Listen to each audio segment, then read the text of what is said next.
Pemirsa, inilah pernyataan Presiden Prabowo yang bikin suara para netizen pada ngamuk. Coba mari kita saksikan video berikut ini. Orang rakyat di desa nggak pakai dolar kok. Orang di desa nggak pakai dolar, Pak. Tahun 98 juga orang di desa nggak pakai dolar, Pak. Tapi akhirnya apa? Chaos. Barang-barang semuanya naik semua. Barang-barang itu masih banyak yang impor, Pak. Masa kayak gini aja harus saya yang jelasin, Pak? Dampak, Pak. Dampaknya yang dipikirin. Dampak dari dolar naik itu apa? Kedelai kita aja masih impor. Kedelai impor harganya tinggi. Tempe mahal. Tempe mahal. Orang di desa susah beli tempe, Pak. Makanya Pak, 98 di sini, jangan di Jordania. Jadi tahu. Mau dolar berapa ribu kek, kan kalian di desa-desa nggak pakai dolar. Yang pusing yang itu, yang suka keluar negeri. Ayo, siapa ini? Ya iya sih, warga desa transaksinya pakai rupiah. Toh ngapain juga transaksi pakai dolar? Kan alat pembayaran yang sah itu rupiah, bukan dolar.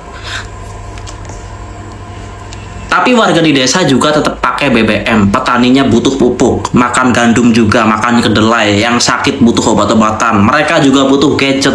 Kalau dolar naik, rupiah melemah, efeknya tetap ke harga kebutuhan sehari-hari walaupun transaksinya pakai rupiah. Ini biasanya statement begini diucapin sama pendukungnya. Sekarang diucapin sendiri sama beliau. Gue mau tanya dong, ini statement begini statement pinter apa goblok sih? Mau dolar berapa ribu kek, kan kalian di desa-desa nggak pakai dolar gitu katanya. Cir, presiden ngomong gitu bejir. Kalau yang ngomong itu pendukungnya ya, kalau batalkan bung bisa dimaklumin lah. Presiden bejir, presiden ngomong gitu cir. Orang desa nggak perlu khawatir dolar naik karena sehari-hari pakai rupiah. Kita bahas ya. Ini logika sederhana aja. Kalau pertanian, kita lihat ada banyak bahan baku.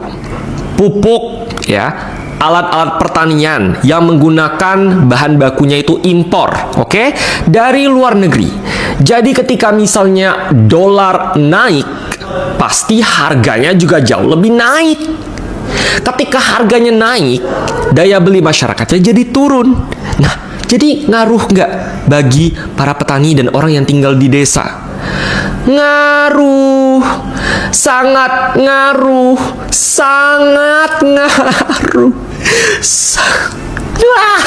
Orang rakyat di desa nggak pakai dolar kok. Bisa-bisanya seorang presiden mengeluarkan statement yang manipulatif. Soalnya gak mungkin Pak Prabowo tuh nggak tahu dampak lemahnya rupiah terhadap ekonomi kita tuh nggak mungkin. Ayahnya seorang ekonom, jejak digital dia yang mengkritik lemahnya rupiah juga ada. Tapi alih-alih memberikan penjelasan yang komprehensif atau mengedukasi, Pak Prabowo justru memanfaatkan pola pikir masyarakat kita yang mayoritas masih sederhana dengan cara mengeluarkan statement yang aneh ini. Sumpah jahat banget. Kok tega sih ngakal-ngakalin rakyatnya sendiri? Secara dangkal ya memang kebanyakan orang desa nggak pakai dolar, gue juga enggak. Tapi lemahnya rupiah tuh ngaruh ke kehidupan kita. Harga makanan berpotensi naik karena kedelai, gandum, dan beberapa bahan makanan lainnya tuh kita masih impor. Pupuk, pestisida yang diperlukan untuk pertanian desa juga harganya bisa naik. Dan masih banyak lagi dampak dari lemahnya rupiah ini. Orang desa tuh emang nggak pakai dolar guys. Mereka kemana-mana tuh masih berkuda, masih pakai elang gitu. Ke sekolah juga biasa kita ngorder ojol, mereka order kuda gitu. Terus kalau misalnya mau makan gitu ya, itu mereka kan harus berburu dulu, kalau nggak menombak di laut gitu. Beda sama orang-orang yang suka keluar negeri, nah itu baru pakai dolar ya. Apalagi kalau keluar negerinya 1,5 tahun udah 50 negara. Nah, itu namanya apa? World Tour. Itu 11-12 sama Taylor Swift tuh. Tanda-tanda kehancuran negara Indonesia semakin kelihatan ketika presidennya pidato, orang kampung nggak butuh dolar kok. Ini saya bingung, proses berpikirnya kok bisa dapat dari mana gitu. Maksudnya gini loh Pak, gini loh Pak. Yang namanya kalau dolar naik, otomatis rupiah akan melemah. Kalau rupiah melemah, otomatis semua harga barang akan naik. Dan ini mempengaruhi stabilitas ekonomi Indonesia karena kita masih butuh impor-impor barang dari luar. Kok berpikirnya jadi go? Harga dolar naik, orang kampung nggak kena. Oh ya, tolonglah, jangan asal bunyi. Orang kampung itu kan petani. Petani jualan beras ya kan? Perlu pupuk. Petani beli pupuk. Pupuk dibuat di pabrik. Pabrik perlu bahan, belinya pakai dolar. Pabrik perlu minyak, belinya pakai dolar. Kalau harga naik, petani beli pupuk jadi lebih mahal. Pupuk sekilo yang tadinya 10.000 jadi 15.000. Beras itu dijual ke kota kan, bawanya pakai apa? Pakai truk. Truk perlu bensin. Bensin pakai dolar. Bensin harganya naik, petani makin miskin, ongkosnya makin mahal. Orang kampung itu ke kota naik apa? Naik angkot. Supir angkot bayar bensin, bensinnya naik, ongkos angkot naik. Orang kampung pendapatannya nggak naik. Ongkos ke kota dari 10.000 jadi 15.000. Petani kan perlu makan. Mereka kan makan tahu dan tempe. Tempe perlu kedelai. Harga kedelai naik. Harga minyak goreng naik. Harga gorengan naik. Tempe goreng dari 1.000 jadi 15.000. Orang kampung itu jualan daging ayam, ya kan? Ayam itu perlu makan. Makanan ayam itu belinya di pabrik. Pabrik perlu bahan. Bahannya beli dari luar negeri. Pakai dolar. Dolarnya naik. Modal pabrik itu naik. Harga makanan ayam itu naik. Orang kampung makin berat. Sekilo makanan ayam dari 10.000 jadi 15.000. Makanan ayam itu dikirim pakai truk kan. Truknya itu perlu apa? Perlu bensin. Bensin pakai dolar. Ongkosnya naik. Orang kampung harus bayar ongkos. Makanan ayam makin mahal. Ngerti nggak lu? Ongkos dari 10.000 jadi 15.000. Justru orang kampung lah yang paling terasa. Mikir nggak lu? 2024 Indomie itu 3.000 rupiah. 2026 3.500. Tolonglah, ngomong itu dipikir dulu. Kami orang Indonesia itu nggak goblok. Makin sakit hati nih hati orang Indonesia. Gua Mr. Ben, KesatriaCyber.com, gue harusnya ngomong cyber security. Untuk hal ini gue nggak tahan lagi. Like jika suka, share jika bermanfaat. See you again in the next video. Bye-bye. Prabowo tanggapi rupiah melemah, rakyat desa tidak pakai dolar. Iya benar, mereka tidak pakai dolar. Tapi jangan salah, ketika rupiah melemah dan dolar itu semakin mahal, yang terjadi adalah barang-barang di Indonesia itu akan semakin mahal. Dari pupuk, tanaman, beras, sembako, sandang, pangan, BBM, semuanya akan semakin mahal. Sedangkan pemasukan kita itu masih gitu-gitu aja. Dan ketika rupiah melemah, yang paling merasakan dampaknya adalah rakyat, terutama rakyat yang menengah ke bawah. Jadi ekonomi itu adalah sesuatu yang sangat nyambung. Kalau A kena, maka B bisa kena. Kalau B kena, C bisa kena. C kena, maka D bisa kena. Ya sama, rupiah sekarang melemah, itu akan merembet kemana-mana. Orang-orang bisa membeli dengan harga sekian, jadi tidak sanggup beli lagi. Nah, menurut kalian gimana dengan statement ini? Rupiah ambruk ke level terendah. Prabowo bilang rakyat desa tidak pakai dolar. Astagfirullahaladzim. Wawa. Lu ngapain sih ngomong kalau orang desa nggak pakai dolar? Ya emang bener, orang desa emang nggak pakai dolar. Tapi mereka makan tahu tempe yang diimpor dan dibayar dengan harga dolar. Karena rupiahnya lemah, akhirnya harganya mahal. Orang desa emang nggak pakai dolar, tapi mereka beli BBM yang minyak mentahnya diimpor dan dibeli pakai harga dolar.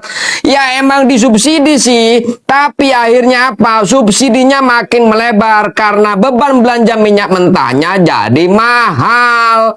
Kebutuhan pokok jadi naik. Biaya pertanian melonjak tinggi karena bahan baku pertanian masih banyak yang impor. Dibayarnya pakai harga dolar. Mesin traktor masih impor dan spare partnya juga masih impor. Bahan baku pupuk kimia dan pestisida juga masih impor dan dibayar pula dengan harga dolar. Dongok sih lu. Gaji guru akhirnya nggak sebanding dengan pendapatannya karena harga bahan pokok sudah pada naik. Nggak ada ketahanan pangan, nggak ada ketahanan energi. Beras masih mahal kok, telur masih mahal kok, BBM masih mahal kok, minyak mentah masih mahal kok, minyak goreng juga masih mahal kok. Alah, banyak bacot loh. Ketahanan pangan dari mana? Ketahanan energi dari mana? Hah? Ini bener-bener dah lu ya. Lu ngapain sih balik ke Indonesia dan jadi presiden? Ngapain? Kenapa nggak ditinggal di Yordania aja? Nggak usah jadi balik-balik ke Indonesia, jadi beban begini. Tai lo. Kalian semua yang ada di belakang presiden harus tanggung jawab. Kenapa presiden dikasih mikrofon? Coba lihat jadinya. Rupiah begini, dolar begini, orang rakyat di desa nggak pakai dolar kok, ya kan? Aduh, kacau ini kacau. Untuk Bapak Presiden yang dihormati Bahlil, tolong jangan kebanyakan pidato. Pusing saya dengernya. Udah paling bener Bapak jauhi panggung, jauhi mikrofon, lalu dekati rakyat. Anjay.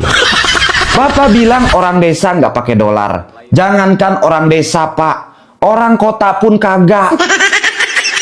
Tapi kalau dolar naik, orang desa juga kena dampaknya. Mau goreng tempe saja pusing, susah. Karena harga minyak naik, harga tempenya juga naik. Karena itu tempe pakai kedelai impor, bukan pakai biji semangka. Masa gitu aja harus dikasih tahu? Rusak. Pak Presiden, rupiah hancur masih bisa diperbaiki. Tapi jika pemimpin sudah menganggap rakyat bodoh, itu yang berbahaya. Pernyataan Bapak bahwa orang desa tidak belanja pakai dolar adalah cara paling halus untuk menutupi kenyataan pahit ekonomi negeri kita. Dari Nganjuk, Jawa Timur, kita menyadari betapa pentingnya pemimpin yang cerdas. Rakyat memang tidak transaksi pakai dolar di warung, tapi pemerintah impor BBM pakai dolar.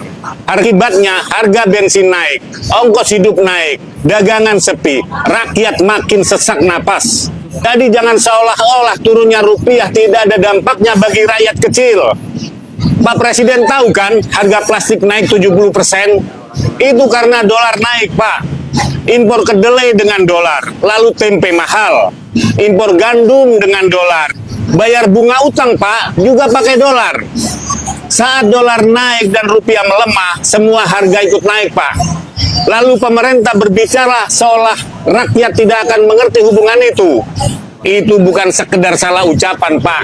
Ini gambaran bahwa rakyat dianggap tidak cukup pintar untuk memahami kenyataan. Padahal rakyat setiap hari melihat sendiri harga kebutuhan naik. Sementara penguasa sibuk mencari kalimat untuk menenangkan keadaan. Jadi jangan remehkan rakyat. Mereka mungkin diam, tapi mereka tidak buta.